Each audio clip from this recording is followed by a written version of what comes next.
Hello my friend, very nice to see you, welcome to my garage. Maybe you're wondering what the hell we're doing here. And this is the empty-handed area of Filipino martial arts. There's a couple of principles I want to just explain in what's going on here. Obviously you maybe well recognize the conventional punching aspect of things. There's a cross and a hook, a little bit of footwork, a little bit of stance and posture and movement. There's a few extras in there I'd like to draw your attention to. The first one is a principle called defang the snake.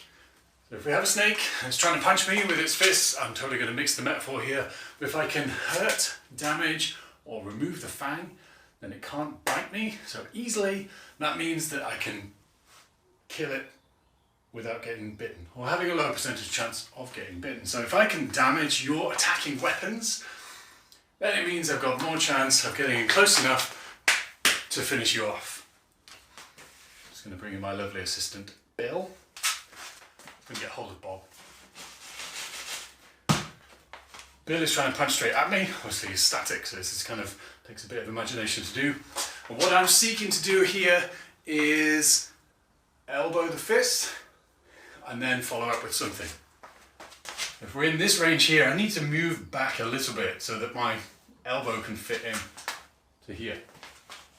I'm going to move back, vertical upward elbow, and I like to get in the habit of covering here because it's a good habit to have. If I'm in close with elbows, I want to make sure that they're covering me rather than being everything open.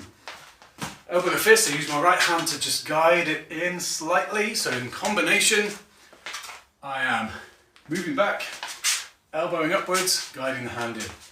Pop, pop. That's it.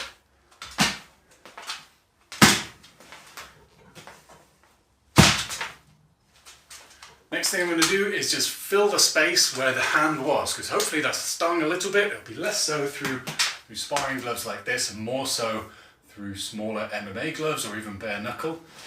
Maybe it's had an effect, maybe not. I'm going to fill the space with the backhand. Can be an eye jab, can be a hammer fist, depends on your rule set. Elbow, backhand, and then from here I'm hopefully on the outside of their frame, ready to follow up with something. Then you go a punch, a hook, hammer, punch, whatever you like after that. It's basically the beginning of the end, or at least the beginning of the end of that particular sequence.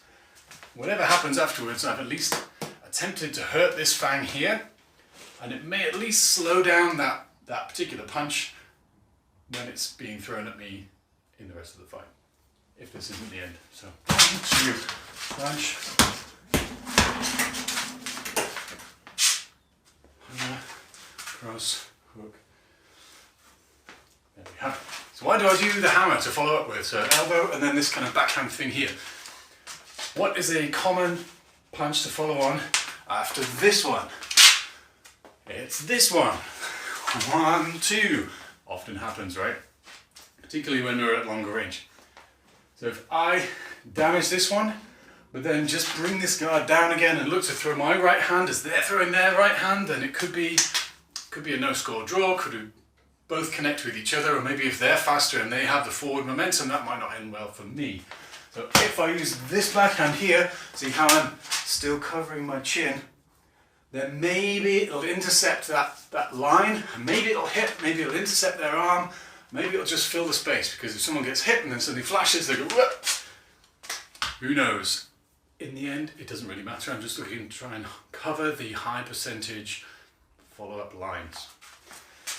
1, backhand, and then my combination can carry on from there. The ones I chose is cross, hook, hammer, cross.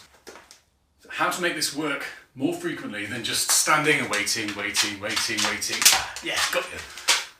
I need to draw somebody onto me and I need to shut down the other potential attacks. So if somebody is just kind of standing in punching range, then they could move fairly easily and throw all sorts of other punches. Maybe they take all that kind of stuff. There's too many options, too many variables for me to do this kind of more advanced response.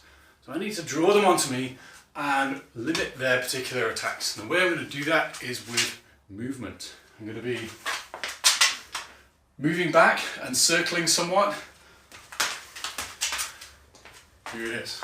So if we're starting here, I'm moving, circling, angling. what I want to try and get somebody to do is chase me down with that kind of thing. Because as soon as I stand still, then they have many more options. If I get somebody to chase me down, like, whoa, no thank you, okay, there we go. Start out here, it's happening, okay, I'm up on my toes and moving, and spike.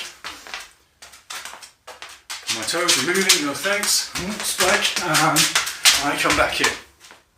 Well, the next important principle we want to look at here is that everything I do with my empty hands is a stab, a slash, a cut, a hit, a punyo strike, some kind of smash or check. We're just going to suspend some disbelief here at the moment and pretend when I have my two knives and somebody punches me, told you we're going to suspend disbelief. When I have my two knives and somebody punches me, I can do the same motions. I mean, there's obviously like a simpler, just slash the arm, or just stab first, or just go. You want to really try it? I'm not going to go there. When I have my two knives, I can do the same motion. So remember what it was? Elbow cover and parry. This is now an upwards cut and a downwards cut at the same time. Slice. My backhand hammer fist is now a stab. I can chop or short slice with here. Wild slice, stab, and finish. 1, 2, chop, slash, slash, finish. Remember, this is against the arm. This is back to the body.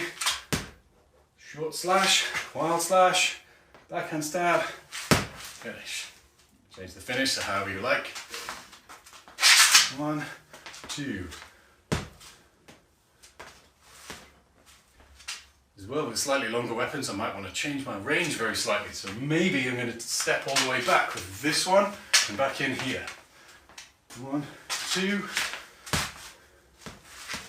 I'm going nicely on my punch bag because I want to be able to punch it in the future, not just puncture it.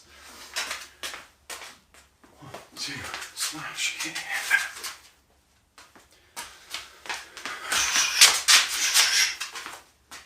There we have it, 2 knives.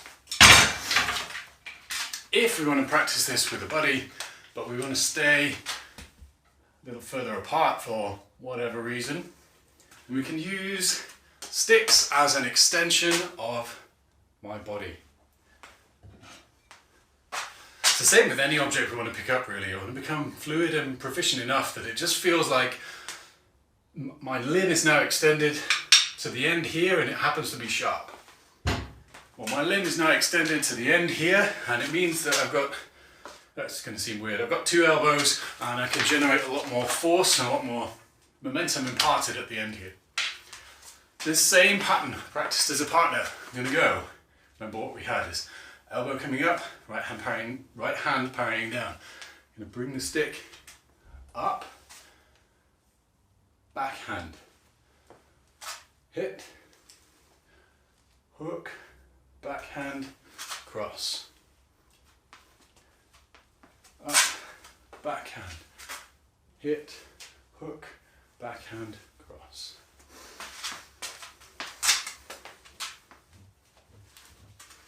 Now you can practice this same movement now with the buddy. There's some impact and you can both be moving. You can either have your buddy feed effectively, feed a punch of some kind that I've got to defend and respond to, or you can both do the same pattern together where we are matching our crossing over, match our left backhand, match the right forehand, left forehand, backhand, right forehand. 1, 2, yeah.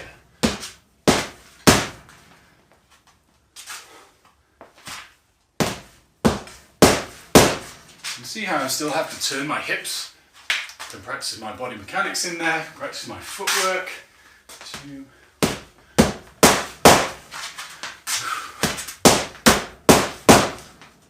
There we have it. Sweet, hope you enjoyed that. See you next time.